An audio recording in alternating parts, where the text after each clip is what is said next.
अपने जीएस के क्वालिटी की कड़ी में हम लोग मूल अधिकार पढ़ रहे थे और आप पहुँचे हैं अनुच्छेद 23 पर। कल हमने अनुच्छेद 22 तक कंप्लीट किया।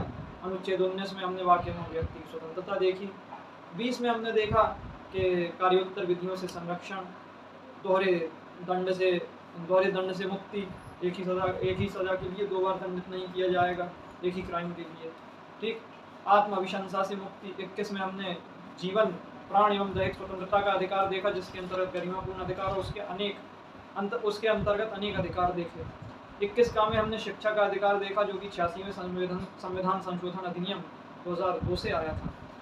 ठीक, और इसके बाद हमने अनुच्छेद 22 देखा, जो कि हमें गिरफ्तारी की दशा में तमाम प्रकार के संरक्षण प्रदान करता था, जैसे कि गिरफ्तारी का कारण जानने का अधिकार, अपने पसंद के वकील से परामर्श एवं उसके द्वारा बचाव का अधिकार, 24 घंटे के भीतर निकटतम मजिस्ट्रेट के सामने पेशी, अन्यथा आपकी गिरफ्तारी अधिकृत नहीं की जाएगी।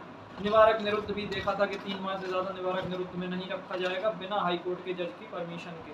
मतलब एक ऐसा बोर्ड जो कि हाईकोर्ट के जज की अध्यक्षता में गठित होगा, उस बोर्ड की परमिशन के बिना आपको निवारक निरुद्ध में नहीं रखा जाएगा। तो अब आगे बढ़ते हैं और शुरू करते हैं अनुच्छेद 23। अनुच्छेद 23 और 24 शोषण के विरुद्ध अधिकार के अंतर्गत आते हैं। और अनुच्छेद 23 हमारा बलात् श्रम, बलात् मतलब आप समझिए ना, बलपूर्वक अगर कोई श्रम कराए तो बलात् श्रम का निषेध करता है, जिसके अंतर्गत बंधुआ मजदूरी, बेगार, मानव दुर्व्यापार आदि आता है।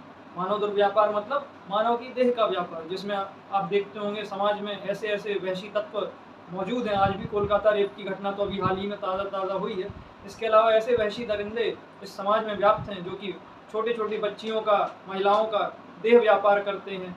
बल्कि या यूँ कहें कि कुछ इतने महान आत्माएं हैं कि वो मानव अंगों का दुर्व्यापार कर रहे हैं। तो उन चीज़ों पर रोक लगाने के लिए अनुच्छेद 23 है, मानव दुर्व्यापार। बलात् श्रम मतलब कोई भी आपसे बलपूर्वक श्रम करा रहा है, आपकी इच्छा नहीं है, आपसे श्रम कराया जा रहा है। और बेगार का मतलब कि बिना किसी पारिश्रमिक के, मतलब आपको कोई पैसा ना दिया जाए और आपसे काम कराया जाए, तो वो बेगार की श्रेणी में आता है।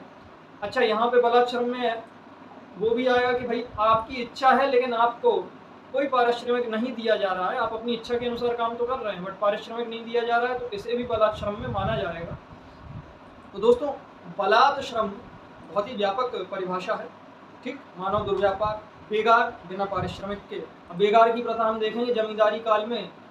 हम अगर पीछे चले जाएं तो जमींदार क्या करते थे कि जो काम करने वाले लोग हैं उन्होंने कुछ कर्जा लिए, तो उसके बदले में फिर अपनी ज़मीन पे काम करवा रहे हैं। अगर वो किसान कर्जा ना चुका पाए तो उससे फ्री में अपनी ज़मीन पे काम करवाने लगे। तो दोस्तों, इसी के अंतर्गत सुप्रीम कोर्ट ने एक निर्देश दिया था कि जो हमारे कैदी हैं, जो लोग जेल में बंद हैं, उनसे भी सरकार तरह तरह के काम कराती है, तो उन्हें भी उचित मजदूरी पाने का हक है। कैदियों को उचित मजदूरी पाने का हक है। अगर उन्हें यह उचित मजदूरी नहीं दी जाएगी तो ये भी बलात् श्रम के अंतर्गत आएगा। और बलात् श्रम को खत्म करना सरकार का संवैधानिक दायित्व है। इसके बाद आते हैं अनुच्छेद 24 पर। अनुच्छेद 24 बाल श्रम का निषेध करता है। ये कहता है कि 14 वर्ष से कम आयु के जो भी बच्चे होंगे वो किसी भी जोखिम भरे काम में नहीं लगाए जाएंगे, जैसे कि ढाबों पर, कारखानों में, या फिर जो खदानें होती हैं आदि, इनमें जो भी काम जोखिमपूर्ण है। इसके अलावा उन्हें पारिवारिक व्यवसाय में हाथ बटाने की छूट दी गई है, पर सरकार ने यह निर्देशित कर रखा है कि वह केवल स्कूल के घंटों के बाद ही पारिवारिक कार्यों में हाथ बटा सकते हैं। टीवी इंडस्ट्री में आप देखते होंगे बाल कलाकार काम करते रहते हैं, अनेक कार्यक्रमों में आपने देखा होगा, फिल्मों में देखा होगा।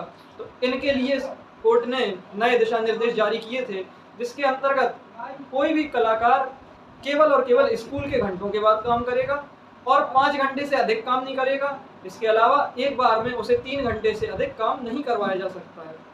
एक बार में उससे 3 घंटे से अधिक काम नहीं करवाया जा सकता है।